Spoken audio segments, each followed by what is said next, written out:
Compania Conest derulează 3 programe de instruire pentru piața muncii, cursuri finanțate din Programul Operațional Sectorial Dezvoltarea Resurselor Umane 2007-2013 Investește în oameni. După câteva luni de cursuri în proiectul Calificarea și recalificarea profesională a șomerilor și a persoanelor fără loc de muncă, o altă grupă de 28 de ieșeni a primit diplome de instalatori. Avem o nouă grupă cu meseria de instalator, 28 de cursanți care au absolvit cu brio examenul.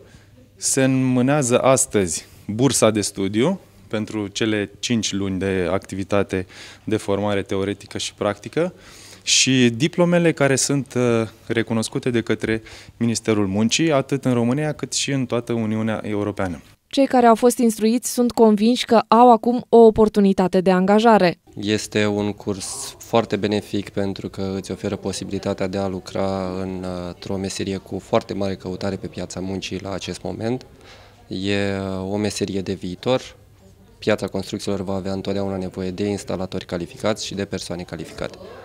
Consider că acest curs este foarte benefic pentru toți cei care îl absolvă, dat fiind posibilitățile multiple de a te angaja sau de a lucra pe cont propriu ca și persoană fizică autorizată în viitor. Proiectul a început în ianuarie 2012 și se va finaliza în ianuarie 2013. Până acum, în cadrul companiei Conest, au absolvit 270 de cursanți.